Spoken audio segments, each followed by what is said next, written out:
गांव के बाहर एक छोटी सी पहाड़ी की तलहटी में एक पुरानी मगर मजबूत नीम के पेड़ के नीचे दादी बैठी थी।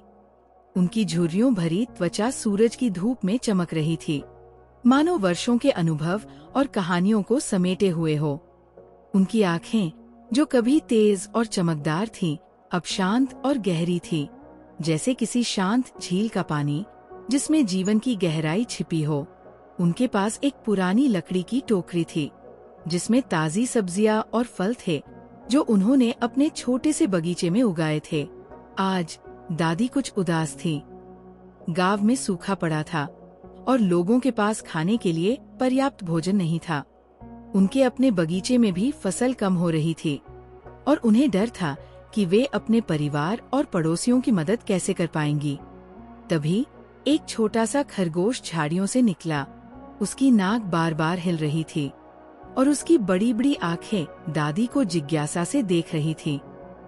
ये वही खरगोश था जो अक्सर दादी के बगीचे में घुस आता था और उनकी गाजरें चुरा लेता था। दादी उसे पकड़ने की कोशिश करती थी, लेकिन वह हमेशा फुर्ती से भाग जाता था।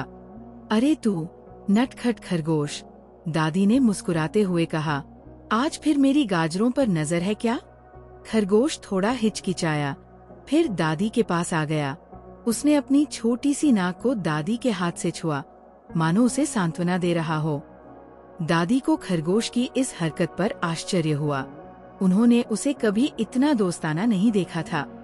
उन्होंने खरगोश को उठाया और उसे अपनी गोद में रख लिया। क्या हुआ छोटे दोस्त? दादी ने पूछा। तुम आज इतने उदास क्यों दिख रहे हो? खरगोश ने दादी की ओर देखा और अपनी नाक को उनकी उंगली से रगड़ा।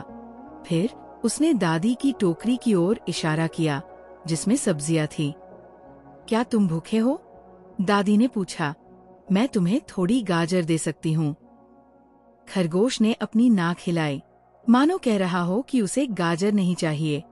फिर उसने दादी को दूर पहाड़ी की ओर देखा। दादी समझ गई, खरगोश उन्हें कुछ दिखाना चाहता था। उन्होंने खरगोश को अपनी गोद से उठाया और खड़ी हो गई। चलो छोटे दोस्त, दादी ने कहा, मुझे दिखाओ कि तुम मुझे कहाँ ले जाना चाहते हो। दादी और खरगोश पहाड़ी पर चढ़ने लगे। रास्ता कठिन था और दादी को कई बार रुककर सांस लेनी पड़ी, लेकिन खरगोश उनका हौसला बढ़ाता रहा, बार बार उनकी ओर देखता रहा और उन्हें आगे बढ़ने के लिए प्रेरित करता रहा। आखिरकार वे पहाड़ी की चोटी पर पहुंच गए। वहां दादी ने एक अद्भुत दृश्य देखा। पहाड़ी के दूसरी ओर एक हरी भरी घाटी फैली हुई थी। घाटी में एक नदी बह रही थी और उसके किनारे हरे भरे पेड़ और पौधे थे। घाटी में फसलें भी लहलहा रही थी, मानो सूखे का उस पर कोई असर ही न पड़ा हो। दादी की आंखें खुशी से भर गईं। उन्होंने महसूस किया कि खरगोश उन्हें यहाँ इसलिए लाया था ताकि वे इस छिपे हुए स्वर्ग को देख सकें। तुम बहुत चालाक हो छोटे दोस्त, दादी ने कहा। तुमने मुझे एक उम्मीद की किरण दिखाई है। लेकिन दादी को अभी भी एक समस्या थी। घाटी तक पहुँचने का कोई आसान रास्ता नहीं था। पहाड़ी बहुत खड़ी थी और नीचे उतरना खतरनाक था। दादी ने चारों ओर देखा, ये जानने की कोशिश कर रही थी कि वे घाटी तक कैसे पहुंच सकती है। तभी उन्होंने एक पुरानी टूटी हुई रस्सी देखी जो एक पेड़ से लटकी हुई थी। रस्सी बहुत मजबूत नहीं दिख रही थी, लेकिन ये घाटी तक पहुंचने का एकमात्र तरीका था। दादी ने फैसला किया कि वे रस्सी का उपयोग करेंगी। उन्होंने खरगोश को अपनी टोकरी में रखा और रस्सी को पकड़ लिया। उन्होंने धीरे धीरे नीचे उतरना शुरू किया।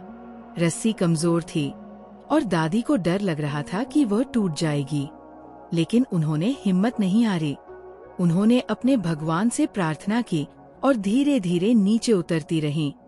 तभी रस्सी का एक हिस्सा टूट गया। दादी का संतुलन बिगड़ गया और वे नीचे गिरने लगी।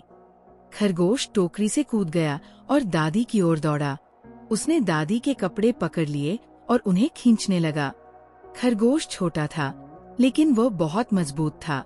उसने दादी को गिरने से बचाने में मदद की। दादी ने रस्सी को कसकर पकड़ लिया और खुद को स्थिर कर लिया। वे दोनों सुरक्षित थे। दादी ने खरगोश को गले लगाया। वे जानती थी कि खरगोश ने आज उनकी जान बचाई है। उन्होंने फैसला किया कि वे हमेशा उसके आभारी रहेंगी। दादी और खरगोश घाटी में उतरे। उन्होंने गांव के लोगों को घाटी के बारे में बताया और वे सभी वहां चले गए। घाटी में उन्हें पर्याप्त भोजन और पानी मिला और वे सूखे से बच गए। दादी और खरगोश सबसे अच्छे दोस्त बन गए। वे हमेशा एक दूसरे की मदद करते थे और वे कभी अकेले नहीं थे। गांव फिर से खुशहाल हो गया और लोग दादी और खरगोश की चालाकी की कहानी हमेशा याद रखते थे। उन्होंने सीखा कि सबसे छोटे जीव में भी सबसे बड़ा दिल हो सकता है और उम्मीद कभी नहीं छोड़नी चाहिए।